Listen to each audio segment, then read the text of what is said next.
ठीक है। तो हम लोग साउथ इंडिया में कहां पर थे, उसके आगे बढ़ते हैं। चोला एम्पायर से देखो, मैंने तुम्हें बताया था कि दक्षिण भारत में एक लंबा संघर्ष चला है जो पल्लव और किसके बीच चला, चालुक्यों के बीच।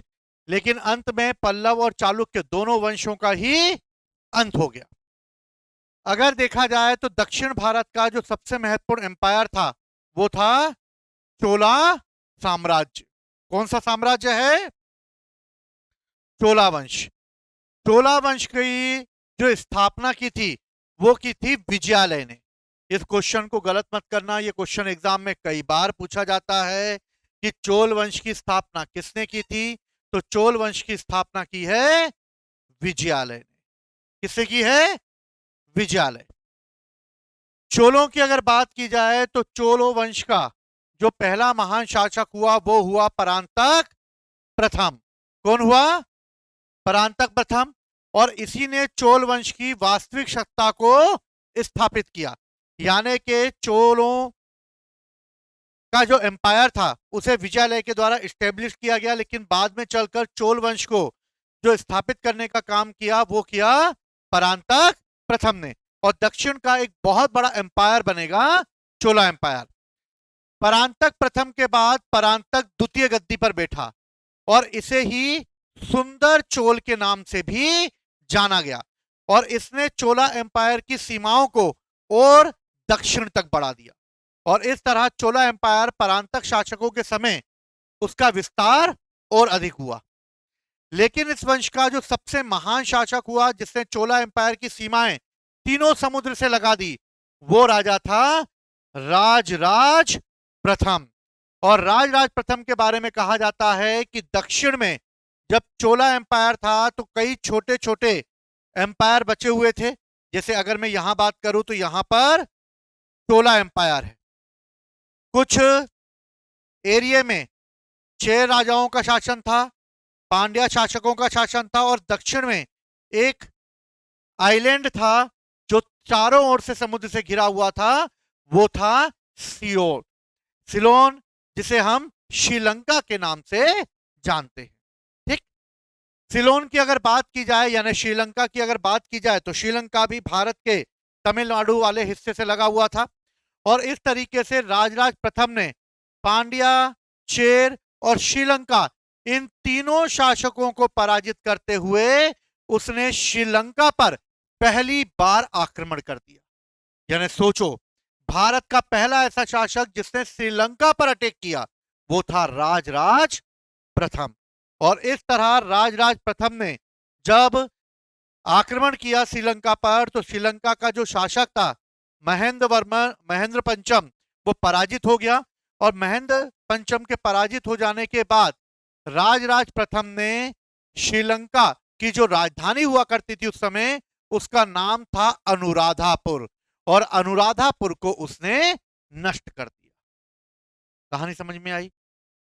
हमें सिर्फ क्या याद करना है उस पर, क्योंकि क्वेश्चन हमारे क्या बनने चाहिए उस पर डिपेंड करता है। सबसे पहले चोल वंश का संस्थापक कौन है? तो विजयालय है। पहला क्वेश्चन, ये कई बार एग्जाम में आया है, इसको गलत नहीं करना। ठीक है। परांतकों के बारे में याद रहे तो ठीक, वरना कोई दिक्कत नहीं है। परांतकों ने इस साम्राज्य को आगे बढ़ाया, लेकिन पहला शासक जो सबसे महत्वपूर्ण होगा वो होंगे हमारे राजराज प्रथम, जो कि पांड्या, चेर और श्रीलंका सबको पराजित कर दी। और श्रीलंका यानी सिलोन को पराजित करके वहां के शासक महेंद्र पंचम को वो बंदी बना लेगा और उसकी राजधानी अनुराधापुर को नष्ट कर देगा। बात समझ में आई? किसको नष्ट कर देगा? अनुराधापुर को नष्ट कर देगा।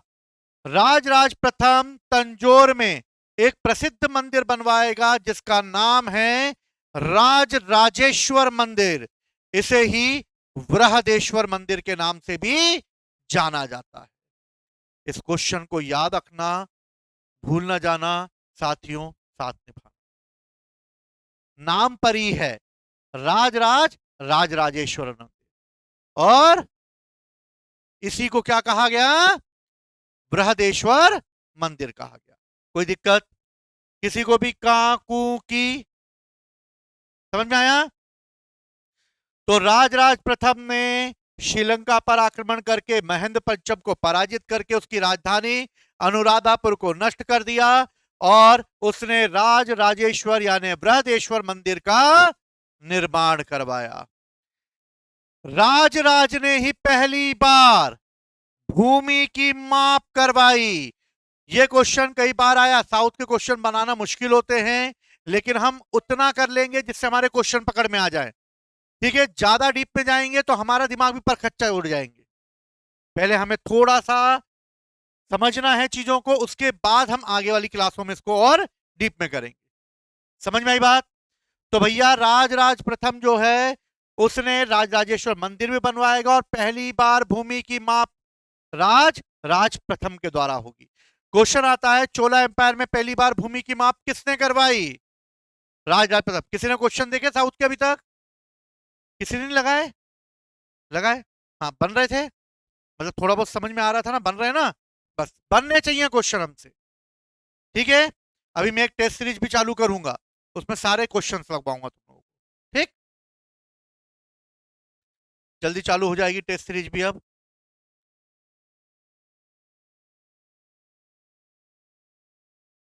राजेंद्र प्रथम अगला शासक बनेगा और इसने श्रीलंका के शासक महेंद्र पंचम को फिर से पराजित किया। बेचारा बापड़ा पराजित होते रहता था जब देखो जब, क्योंकि श्रीलंका छोटा सा आइलैंड था। भारत जो है वो बहुत बड़ा, तमिलनाडु, केरल का पूरा इलाका, कर्नाटक का हिस्सा थोड़ा, है ना, आंध्रा का आधा हिस्सा, इतना बड़ा एम्पायर चोला एम्पायर था। और इसी एम्पायर के समय तमिल लोग जाकर बसेंगे श्रीलंका में। कौन जाके बसेंगे? तमिल लोग। और श्रीलंका के जो ओरिजिनल लोग हैं वो सिंहल जाति के थे, और हमारे यहाँ के जो बसेंगे वो तमिल जातु के थे। और आगे चलकर ये तमिल और जो श्रीलंका में एक संघर्ष चालू होगा, और इसी का परिणाम हमें एक लिबरेशन ऑर्गेनाइजेशन के रूप में दिखाई देगा जिसे हम लिट्टे के नाम से जानते हैं। बाद में वो खत्म हो गया ऑर्गेनाइजेशन, लेकिन श्रीलंका और भारत के रिलेशन बिगड़ गए थे। राजीव गांधी की हत्या भी की गई थी इसी दौरान, श्रीलंका से हमारे इस संघर्ष के दौरान ही।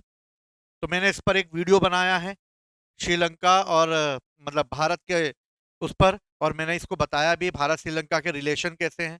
तो इस वीडियो को तुम लोग देखना, उसमें तुम्हें मिलेगा पूरा भारत और श्रीलंका के रिलेशन के बारे में। ठीक, तो महेंद्र पंचम को पराजित कर दिया, और महेंद्र पंचम को पराजित करके पहली बार संपूर्ण श्रीलंका को किसने जीता? राजेंद्र ने। राजराज ने तो पराजित करके उसकी राजधानी अनुराधापुर को नष्ट कर डाला था। महेंद्र पंचम अपनी राजधानी छोड़कर भाग गया, लेकिन विरोध करता रहा। बाद में राजेंद्र प्रथम ने आक्रमण किया और राजेंद्र प्रथम ने उसकी पूरे श्रीलंका पर विजय हासिल कर ली, और इस तरह पूर्ण श्रीलंका किसका हो गया?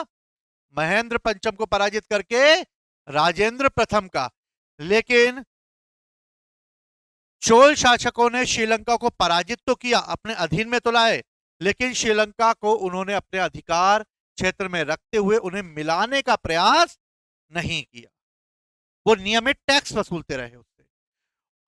राजेंद्र चोल के बारे में कहा जाता है कि उसने उत्तर भारत में भी अटैक किया, और इस अटैक को उसने गंगा अभियान के नाम से जाना गया, और उत्तर के राजाओं के घमंडों को भी चूर चूर कर दिया राजेंद्र प्रथम ने।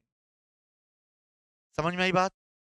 उसने दक्षिण में श्रीलंका तक जीत हासिल करी, और उत्तर में गंगा का अभियान करके उत्तर के राजाओं का भी स्वाभिमान तोड़कर रख दिया, और ऐसा महान शासक हुआ दक्षिण का राजेंद्र प्रथम। राजेंद्र प्रथम ने इसी गंगा अभियान के उपलक्ष्य में अपनी नई राजधानी बनाई, और उस राजधानी का नाम रखा उसने गंगे कोंड चोलपुरम, और खुद गंगे कोंड की उपाधि धारण करी। तो ऐसा कौन सा शासक है जिससे गंगे कोंड की उपाधि धारण करी थी? हाँ, हाँ, ठीक है, काजल की बहन फेमस हो जाएगी, काजल की बहन है, नहीं होगी?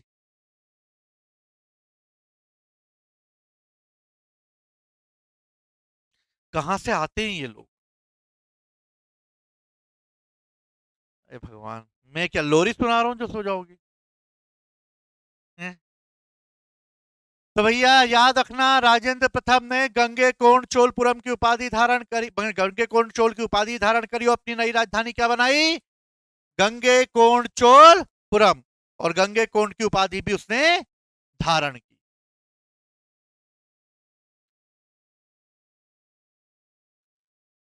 राजेंद्र प्रथम ने श्रीलंका को संपूर्ण जीतने के बाद, उत्तर का अभियान करने के बाद, गंगे कोंड चोल की उपाधि धारण करने के बाद, इसने चाइना में भी अपने दूत भेजे। तो ऐसा कौन सा चोल शासक था जिसके चाइना से रिलेशन थे? तो भाई साहब के श्रीलंका से भी थे, और किससे थे? आज जाके चोला एम्पायर के क्वेश्चन लगा के देखना, है ना। कुछ टर्मोलॉजी आएगी जो तुमसे अभी फिलहाल नहीं बनेगी, लेकिन बाकी क्वेश्चन बन जाएंगे। ठीक है। तो राजेंद्र चोल ने क्या किया? सबसे पहले चाइना में अपने दूत भेजे। राजेंद्र प्रथम के बाद अगला शासक गद्दी पर बैठा राजाधिराज प्रथम। और राजाधिराज के प्रथम के समय एक युद्ध हुआ जिसे हम कहते हैं कोप्पन का युद्ध। इस कोप्पन के युद्ध में चोल और चालुक्य संघर्ष प्रारंभ हो गया, और चालुक्य शासक सोमेश्वर प्रथम के साथ उसका युद्ध हुआ। यह युद्ध एक भयानक युद्ध था जिसमें दोनों राज्यों को बहुत हानि उठानी पड़ी। चालुक्य वंश भी अपने पतन की ओर बढ़ने लगा, और चोल चालुक्य संघर्ष में चालुक्यों का पतन भी प्रारंभ हो गया। राजाधिराज के समय कोप्पन के युद्ध ने चालुक्यों को जो है कमजोर कर दिया, और आगे चलकर राजेंद्र द्वितीय गद्दी पर बैठा। राजेंद्र द्वितीय ने इस कोप्पन के युद्ध को पुनः चालू कर दिया, क्योंकि इस युद्ध में उसके पिता राजाधिराज की मृत्यु हो गई थी। और राजाधिराज की मृत्यु हो जाने के बाद उसने इसी युद्ध भूमि में अपना राज तिलक कराया, और प्रण लिया कि जब तक वो चालुक्यों का सर्वनाश नहीं कर देगा तब तक वो चैन से नहीं बैठेगा। और इस तरह राजेंद्र द्वितीय ने कोप्पन के युद्ध में चालुक्यों का सर्वनाश कर डाला। लेकिन इसके चलते ही चोल और चालुक्य दोनों ही प्रकेसरी उसकी उपाधि है। प्रकेसरी क्या है? उसकी उपाधि है। तो राजेंद्र द्वितीय गद्दी पर बैठेगा, प्रकेसरी की उपाधि धारण करेगा, और कोप्पन के युद्ध को वो कंटिन्यू रखेगा। और इसी युद्ध में अपने पिता राजाधिराज के प्रथम की मृत्यु के बाद युद्ध भूमि में ही अपना राजाभिषेक कराएगा। तो ऐसा कौन सा शासक था जिसने युद्ध भूमि में अपना राज तिलक करवाया? राजेंद्र द्वितीय। ऐसा कौन सा शासक था जिसने चाइना में अपने दूत भेजे? राजेंद्र प्रथम। ऐसा कौन सा शासक था जिसने श्रीलंका पर पहली बार आक्रमण किया? राजराज प्रथम। ऐसा कौन सा शासक था जिसने बृहदेश्वर मंदिर बनवाया? राजराज प्रथम। ऐसा कौन सा शासक था जिसने पहली बार संपूर्ण श्रीलंका को जीत लिया? प्रथम। ऐसा कौन सा शासक था जिसने उत्तर भारत का गंगा का अभियान किया? बस, जाओ छुट्टी। समझ गए?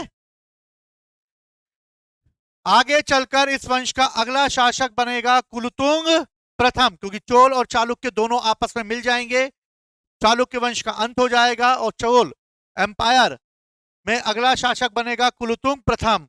और कुलतुंग प्रथम दूसरी बार भूमि की माप करवाएगा। तो पहली बार किसने करवाई? राजराज प्रथम ने करवाई। ठीक है। जितना भी हम पढ़ रहे हैं ये सारे क्वेश्चन एग्जाम में आए हुए हैं। अगर इतना तुमने कर लिया तो 90% तुमने तैयार कर लिया। 10% तुम्हें एमसीक्यू लगा के करना है। समझ गए? इसलिए जब तुम क्वेश्चंस लगाओगे तो तुम्हें खुद अंदाजा लग जाएगा कि तुम कितने क्वेश्चन लगा पाते हो। तो काजल की बहन, मेलोडी खाओ, खुद जान जाओ। ठीक है। कुलतुंग प्रथम के बारे में कहा जाता है कि इसने चीन के साथ भी व्यापारिक संबंध बनाए रखे, और इसने चीन के साथ व्यापारिक संबंध बनाते हुए इसने एक चीज की, बहुत इंपॉर्टेंट चीज है वो, कई बार एग्जाम में पूछी गई है। ऐसा कौन सा चोल शासक था जिसने चाइना से अपने अच्छे संबंध बनाते हुए 72 व्यापारियों को चाइना भेजा, खासतौर पर 72। सबसे पहले चाइना भेजने वाला राजेंद्र प्रथम, और कुलोतुंग प्रथम ने 72 लोगों को भेजा। समझ में आई बात? कितने लोगों को भेजा? आगे चलकर इस वंश का शासक बनेगा कुलोतुंग द्वितीय। कौन बनेगा? कुलोतुंग द्वितीय के बारे में कहा जाता है कि ये भगवान शिव को मानता था, शिव था ये। लेकिन दक्षिण में सबसे अगर दिक्कत पैदा होती है तो वो होती है धर्म को लेकर, क्योंकि दक्षिण भारत में दो धर्म सबसे ज्यादा पावरफुल होते हैं, एक है शैव धर्म और एक है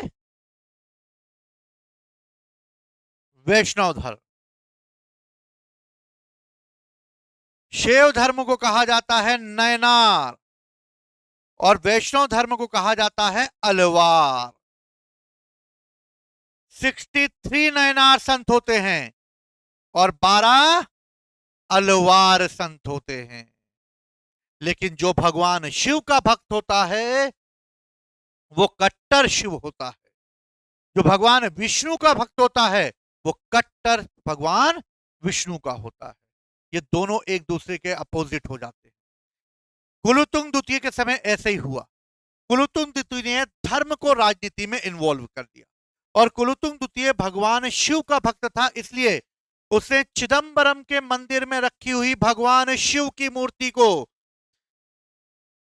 चिदंबरम के मंदिर में रखी हुई भगवान विष्णु यानी कि गोविंद राज की मूर्ति को उसने मंदिर से निकलवा कर उसे उन ब्राह्मणों से के द्वारा, जो कि वैष्णव धर्म को मानते थे, उन ब्राह्मणों को जंजीरों से इस मूर्ति से बांध दिया। उनके सामने दो ऑप्शन रखे उसने, या तो वह भगवान शिव को अपना ले या शिव धर्म को अपना ले या विष्णु के साथ अपनी मृत्यु को प्राप्त करे।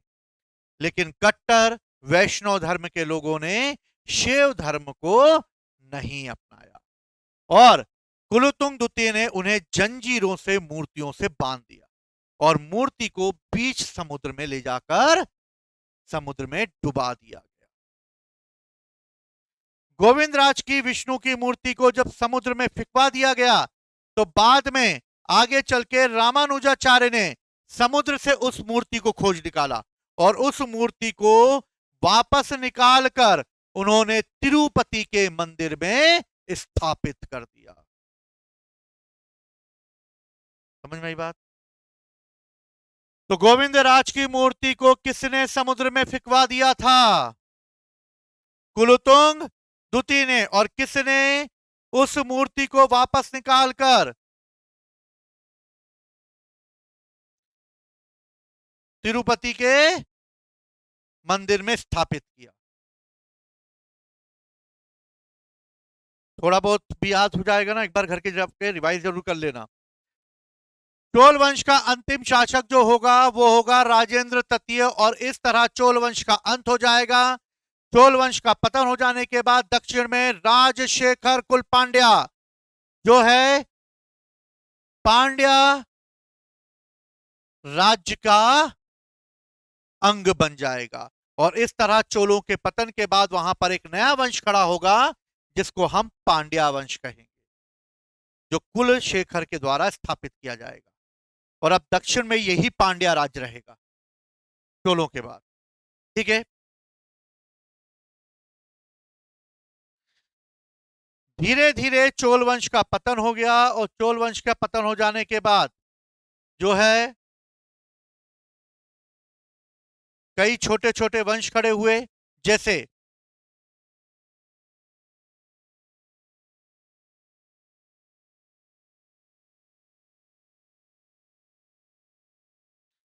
पहला है देवगिरी के यादव,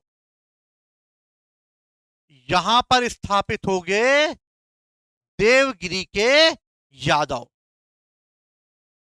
अलाउद्दीन खिलजी का जब हम टाइम पीरियड पढ़ेंगे तब अलाउद्दीन खिलजी देवगिरी पर आक्रमण करेगा। ठीक है, तो जब हम मिडिवल हिस्ट्री में आएंगे तब इसको देखेंगे। तो देवगिरी के यादव, और देवगिरी महाराष्ट्र वाले इलाके में है, और देवगिरी के यादव वंश की स्थापना भिल्लन करेगा। कौन करेगा? भिल्लन करेगा। दूसरा है वारंगल का काकतीय वंश। कौन सा वंश है? वारंगल का काकतीय वंश। इसकी स्थापना पोलराज द्वितीय के द्वारा की जाएगी। ये सब मिडिवल हिस्ट्री में अब हमें देखने को मिलेंगे, क्योंकि एंशियंट खत्म, अब मिडिवल चालू होने वाला है। दार समुद्र के होयसेल। कौन आएंगे? दार समुद्र के होयसेल राज्य, और इसका फाउंडर होगा विष्णुवर्धन। और दक्षिण में चोला वंश के पतन के बाद पांड्या वंश स्थापित होगा, और इस तरह दक्षिण में कुलशेखर यानी मारवाड़ कुलशेखर के द्वारा मदुरई के पांड्या वंश की स्थापना होगी। और इस तरह काजल की बहन 4 वंश खड़े होंगे। कौन कौन से वंश? देवगिरी के यादव, वारंगल के काकतीय, दार समुद्र के होयसेल, और मदुरई यानी पांड्या के मारवाड़ कुलशेखर के द्वारा स्थापित किया गया पांड्या राज। तो मदुरई के पांड्या, दार समुद्र के होयसेल, वारंगल का काकतीय, देवगिरी के यादव। याद रहेगा? चारों लिख लेना ये, ठीक है।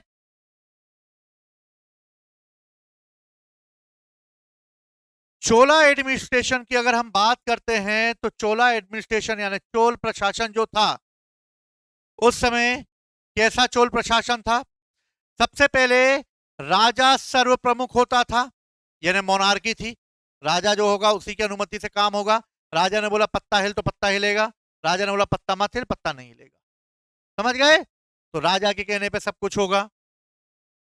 कुषाणों की तरह ही चोल शासकों ने भी बड़े बड़े मंदिर बनवाए, और इन मंदिरों में उन्होंने अपने शासकों की मूर्तियां लगवाई, जो ये बताती थी कि चोला एम्पायर कितना भव्य है। और चोला एम्पायर सही में बहुत भव्य था। बड़े बड़े मंदिर बनवाते थे ये लोग, इनका दरबार बहुत विशाल होता था। और चोला एम्पायर जो है धन धान के मामले में बहुत ही संपूर्ण था। चाइना के साथ ये व्यापार करते थे, श्रीलंका को कंट्रोल में रखते थे। ठीक है ना? वो साउथ की कौन सी मूवी आई है तुम लोगों ने देखी होगी, PS1 और PS2, है ना? उसमें चोला एम्पायर दिखाया पूरा उन्होंने। तो मंदिर में सम्राट की बड़ी बड़ी प्रतिमा होती थी, जिसमें उनकी पूजा देवताओं के रूप में की जाती थी, यानी उनका सम्मान किया जाता था। राजा केंद्र में होता था, और केंद्र में राजा के बाद केंद्र को प्रोविजनल यानी के प्रांतों में डिवाइड किया गया था। प्रांतों को मंडलम कहा जाता था। क्या कहा जाता था? मंडलम।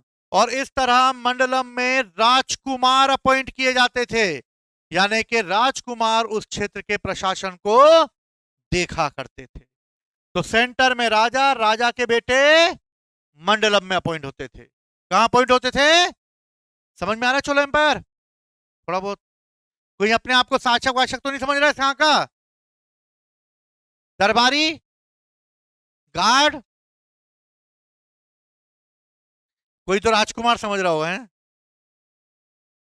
ये ऐसी फीलिंग लाता है जैसे वो है ना बाहुबली मूवी, एक ये एम्पायर हुआ और एक दक्षिण का विजयनगर एम्पायर। दोनों को देखकर ऐसा लगता है कि बाहुबली मूवी चल रही हो, क्योंकि उसमें ऐसे ही पिक्चर चलती है। ठीक है? तो प्रांत होता था, प्रांत को मंडलम कहा जाता था। मंडलम में राजकुमार अपॉइंट किए जाते थे। प्रांतों का डिवीजन जिलों में होता था। जिले को कोट्टम या वलनाडु कहा जाता था। नाम अटपटे आएंगे, आई एम सॉरी, साउथ है इसलिए। वलनाडु के नीचे नाडु। अनेक गांवों के समूह को कुर्रम कहा जाता था। अनेक गांवों के समूह को क्या कहा जाता था? कुर्रम। तो सबसे ऊपर क्या होगा?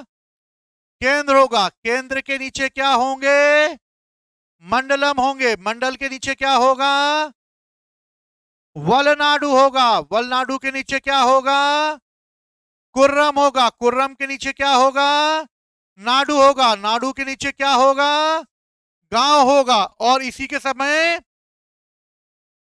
जो नगर होंगे उनको नगरम कहा जाएगा। तो एक ऊपर से नीचे का स्ट्रक्चर होगा। सबसे ऊपर केंद्र, केंद्र का डिवीजन मंडलम, मंडलम का डिवीजन वलनाडु, वलनाडु के बाद कई गांवों को मिलाकर बनने वाला समूह कुर्रम, कुर्रम के नीचे नाडु, नाडु के नीचे सबसे छोटे गांव होते थे। और इनके अलावा कुछ अलग नगर होते थे जो व्यापारियों के द्वारा डेवलप किए जाते थे।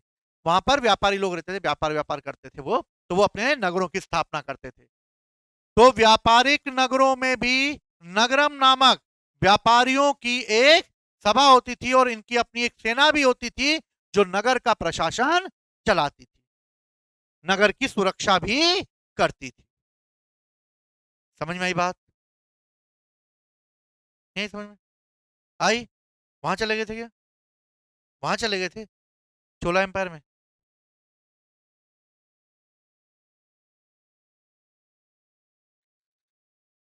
लैंड रेवेन्यू वसूलते थे चोला एम्पायर के लोग, और जो लैंड रेवेन्यू वसूला जाता था उस लैंड रेवेन्यू को कहा जाता था कदमई। क्या कहा जाता था? कदमई। थोड़े से वर्ड हैं जो एग्जाम में आते हैं वो मैं करा दूंगा, लेकिन कुछ क्वेश्चंस लगा के भी करने तुम्हें, क्योंकि तुम याद कर नहीं पाओगे वैसे। कदमई लैंड रेवेन्यू कितना वसूला जाएगा? तो 1/3 वसूला जाएगा। कितना वसूला जाएगा? 1/3 वसूला जाएगा। सेना होती थी, सेना का कोई प्रमुख होता था, सेना के प्रमुख को महादंड नायक कहा जाता था। क्या कहा जाता था? महादंड नायक। तो कभी कभी तुम देखोगे ना साउथ की मूवी, तो साउथ की मूवी सेनापति को बोलेंगे महादंड नायक अपनी सेना तैयार करो, बोलते ना वो लोग। वो साउथ में उस वर्ड का यूज करते हैं। हम लोग सेनापति रे, जरे वो घोड़े निकालो, समझ गए? तो वो बोलते हैं साउथ में अमात्य, वो बोलते हैं साउथ में अमात्य, यानी मंत्री को बोला जाता था। महादंड नायक सेनापति को बोला जाता था।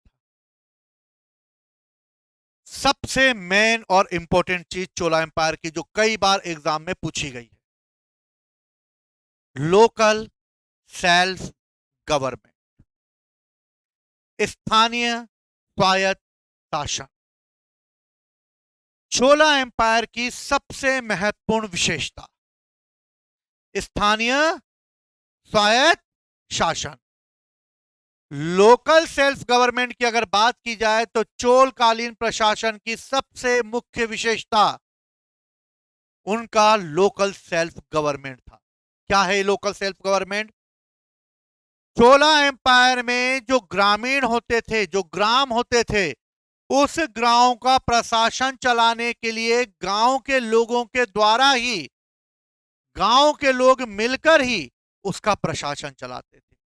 राजा गांव के मामले में इंटरफेयर नहीं करता था।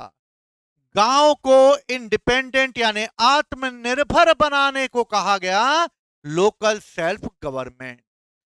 गांव खुद अपने आप को डेवलप करते थे और राजा उसमें सहायता करता था, लेकिन प्रशासन में वहां के लोगों को ही इन्वॉल्व किया जाता था। वर्तमान में इसे हम पंचायती राज व्यवस्था के रूप में जानते हैं। तो क्वेश्चन आएगा कि प्राचीन काल में पंचायती राज व्यवस्था के लक्षण हमें किस एम्पायर में दिखाई देते हैं? चोला एम्पायर में दिखाई देते हैं। क्वेश्चन पूछा जाएगा पंचायती राज व्यवस्था का प्रारंभ भारत में कहां से हुआ? तो चोला एम्पायर से हुआ। कहां से हुआ? ऐसा कौन सा वंश था जिसने सबसे पहले पंचायती राज व्यवस्था सिस्टम प्रारंभ किया? चोला एम्पायर। बात समझ में आई? तो ग्रामीण स्तर को उसे पूर्ण रूप से इंडिपेंडेंट बनाने की प्रथा को ही स्थानीय स्वायत्त शासन कहा गया, जिसकी शुरुआत चोला एम्पायर ने की। गांव को 3 कैटेगरी में बांटा गया। पहला साधारण गांव, जिसको उर कहा जाता था, जिसमें आम पब्लिक रहा करती थी, हमारे जैसे लोग रहा करते थे। दूसरा ब्रह्मदेव, जिसमें ब्राह्मण रहा करते थे, ये ब्राह्मणों के गांव होते थे। साउथ में ज्यादा खतरनाक है, जात पात। उत्तर भारत में तो एक बार सहन भी हो जाएगा, साउथ में जात पात सहन नहीं होती। ब्राह्मण मतलब कट्टर ब्राह्मण, हमारे यहाँ ब्राह्मण तो घुल मिल जाएंगे, साउथ के ब्राह्मण घुलेंगे मिलेंगे नहीं, और पवित्रता का बहुत ध्यान रखेंगे, ठीक है ना, क्योंकि वहां पर थोड़ा सा धर्म ज्यादा प्रभावी है। क्योंकि जब इस्लाम ने भारत पर अटैक किया तो उत्तर भारत को ज्यादा इफेक्टिव किया, साउथ भी हुआ लेकिन उत्तर ज्यादा इफेक्टिव हुआ, इसलिए साउथ में धर्म थोड़ा सा बचा रहे, थोड़ा सा हम अपने धर्म के प्रति साउथ वाले थोड़े से सेंसिटिव रहे। हमारे यहाँ तो सब मिक्स हो जाएगा। देवदान, जो मंदिरों को दान में कर दिया गया हो गांव, वो देवदान, देवता का दान है वो। अब उस गांव से जो भी रेवेन्यू कलेक्ट होगा वो मंदिर में चढ़ावा चढ़ाया जाएगा। पूरा गांव मंदिर का हो गया, पूरा गांव ब्राह्मण का हो गया, और एक पूरा गांव अपने जैसे लोगों का हो गया। समझ गए? क्लियर? कोई कां कू की? अब गांव का प्रशासन चलाना है तो गांव का प्रशासन चलाने के लिए एक समिति बनाई जाएगी, और इस समिति के सदस्यों की एक क्वालिफिकेशन युक्त किया जाएगा। पहली चीज, 35 से 70 वर्ष के बीच की आयु होनी चाहिए उस व्यक्ति की, तभी वो गांव का मेंबर बन सकता है। तो मेरी उम्र कम है, मैं तो बन नहीं पाऊंगा, तुम लोग देख लो अपना, ठीक है? तो कितनी उम्र चाहिए? 35 से 70 के बीच की उम्र चाहिए। उनके पास उस गांव की 1/4 वैली भूमि होनी चाहिए। वैली भूमि यानी के 1.5 एकड़ भूमि का वो मालिक होना चाहिए। क्वालिफिकेशन है उसकी, गांव का मेंबर तभी बन सकता है वो पंचायत का मेंबर। अगला, उस गांव में रहने वाले उस व्यक्ति को एक वेद का ज्ञाता होना चाहिए, या उस वेद पर लिखे गए किसी भाष्य का उसे ज्ञाता होना चाहिए। क्लियर है? उसके पास उसका निजी का आवास होना चाहिए, खुद का घर होना चाहिए, वो किराएदार नहीं होना चाहिए। समझ गए बात को? वरना पता लगे गांव में किराए से रहने आ गया और मेंबर बन गया, ऐसे नहीं। ठीक? अयोग्य कैसे घोषित किया जा सकता है? वो अयोग्य तब घोषित किया जाएगा जब उसने 3 वर्ष से अधिक तक उस गांव की समिति का वो मेंबर रहा हो। 3 वर्ष तक रखा जाएगा उसको। अब पंचायती राज में कितने वर्ष तक होता है? 5 वर्ष तक होता है। तो 3 वर्ष से अधिक समय तक वो समिति का मेंबर रहा हो, ऑटोमेटिक डिस्क्वालीफाई हो जाएगा वो।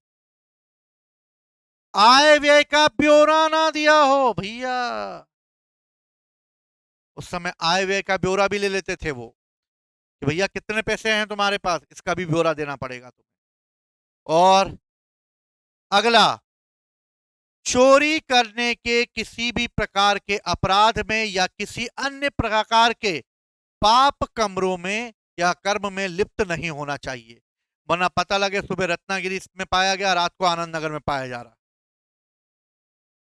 ठीक है? तो किसी पाप कर्म में वो लिप्त नहीं होना चाहिए। पता लगे सुबह ही शटर तोड़ी उसने, समझ गए? तो चोरी नहीं की होनी चाहिए उसको। और अगला, मैंने तुम्हें पहले ही बताया कि जात कर्म ज्यादा होता है वहां पे, शूद्रों के संपर्क में आके दूषित ना हुआ, क्योंकि दक्षिण में ज्यादा चलती है जात पात, है ना, शूद्रों और ब्राह्मणों इनको अलग ही थोड़ी तरीके देखा जाता है। तो भैया 3 वर्ष से अधिक समय तक रहा हो, आय व्यय का ब्यौरा ना दो दिया हो, चोरी करने का अपराधी ना कर दिया हो, पाप क्रम में लिप्त ना हो, या शूद्रों के संपर्क में आके दूषित ना हुआ हो, तो भाई साहब मेंबर बन जाए। क्लियर है?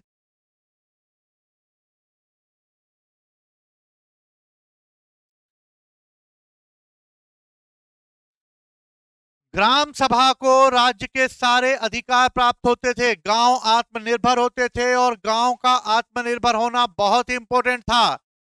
ग्राम सभा राज्य के सारे अधिकार उसे प्राप्त होते थे, वो न्याय का कार्य भी करता था। किसका कार्य करता था? गांव के लोग न्याय का कार्य भी करते थे। ग्राम सभा के पास बैंक भी होती थी, ये लोगों को पैसा उधार भी दिया करते थे, क्योंकि गांव बहुत डेवलप हुआ करते थे उस समय के गांव। ग्राम सभा के पास मंदिर, एजुकेशन इंस्टीट्यूट, दान गृह, इन सभी का प्रबंध चलाने के लिए उत्तरदायी होते थे। गांव में उस समय शिक्षाएं भी मिलती थी, लोग बाहर थोड़ी जाते थे। पर पता लगा गंज बासोदा वाले भोपाल आ गए, तब गंज बासोदा में मिल जाती थी, ठीक है ना। अब ऐसा थोड़ी दूर दूर तक जाएंगे, तुम में से कई लोग अब्दुल्लागंज नहीं गए आज तक, कैसे एजुकेशन ले पाते फिर तुम लोग, ठीक है ना। इस समय कई प्रकार के सिक्के चलाए जाते थे, जैसे सोने के सिक्के को उद्यान, याद रखना पूछा गया उद्यान क्या होता था। उद्यान सोने का सिक्का, वरना पता लगा पार्क होता था, चिनार पार्क के बगल वाला छोटा पार्क को उद्यान कहा जाता था, समझ गए। हाँ यही करोगे, वरना वो कौन सा अपना पिपलानी में है, वही चिनार पार्क है क्या? बिना, ये वाला कौन सा पार्क है यार, है चिल्ड्रन पार्क, हाँ चिल्ड्रन पार्क, वहीं पे झूले होते हैं, उसी को उद्यान कहा जाता है, वहीं पे ट्रेन निकलती है। तो उद्यान क्या होता है? सोने का, गए क्यों नहीं गए चिल्ड्रन पार्क? गए हो ना, पिकनिक मनाने बचपन में जाते थे बहुत, हाथी वाला, रिसक पट्टी, ठीक है, बचपन में बहुत पेंट फटी उसमें, ठीक है। तो उद्यान होता है, अरे तो फटी उसमें क्या है भाई, वो एकदम सरकते थे, वो एकदम वो सीमेंट वाली उन्होंने रिसक पट्टी बना दी थी। अब बेचारे हम गरीब लोग 200 धक्का मार देते थे, घर कैसे जाते थे तो हम ही जानते थे।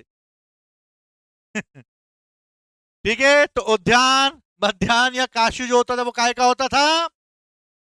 सोने का सिक्का होता था। इस काल में चीन के साथ भी व्यापार करते थे, और मैंने तुम्हें बताया था चीन के साथ व्यापार किया हमने, सबसे पहले किससे किया? भूला, भूला, राजेंद्र प्रथम। और दूसरा 72 व्यापारियों को किसने भेजा चाइना? कुलोतुंग प्रथम। कंफ्यूज हो गए, कोई दिक्कत नहीं, पहली बार पढ़ रहे हो यार, कोई दिक्कत नहीं है। ए कुल्लू कुल्लू,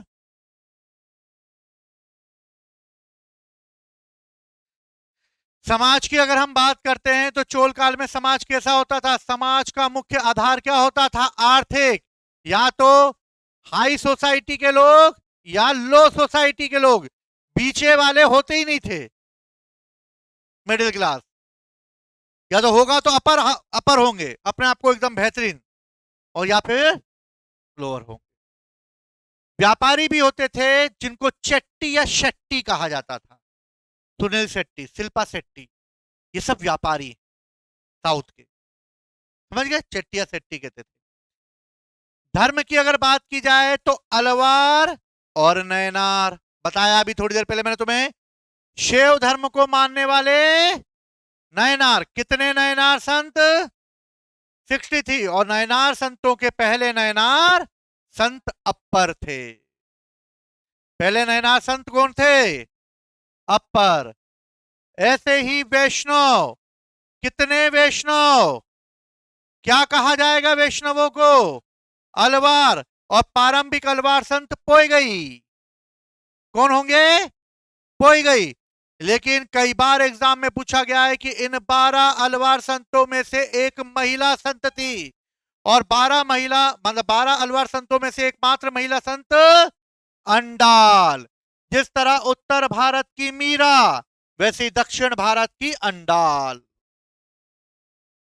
ये भी भगवान को अपने पति के रूप में पूछती थी, मीरा भी पति के रूप में पूछती थी।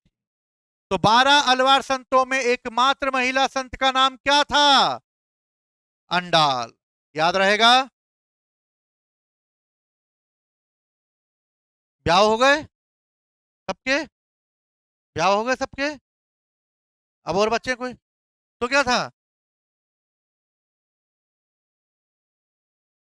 अच्छा, चोल आर्किटेक्ट की बात करते हैं हम लोग।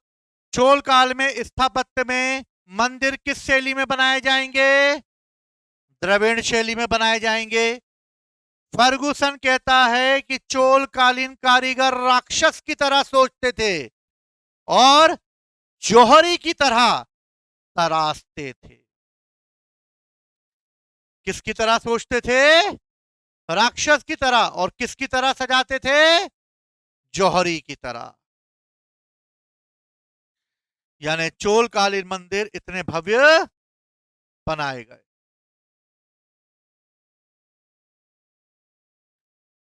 ठीक है, तो ये है चोला एम्पायर। ठीक है, तो चोला एम्पायर खत्म हो गया।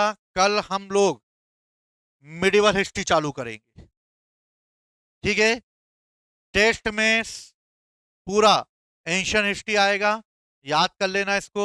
और स्टार्टिंग का जो हम मिडिवल हिस्ट्री पढ़ेंगे वो भी टेस्ट में पूछी जाएगी। ये जो रह गया है ये पीडीएफ है, ये मंदिरों के बारे में है, मंदिर तुम लोग कर लेना। ठीक है, मंदिर है वो अलग अलग मंदिर मैंने दे दिए हैं, पीडीएफ में तुम्हारे पास है वो सबके सब। ठीक है, फिर तो बाकी चीज फिर हम लोग कल करते हैं, है ना। चलो, जय हिंद, जय भारत।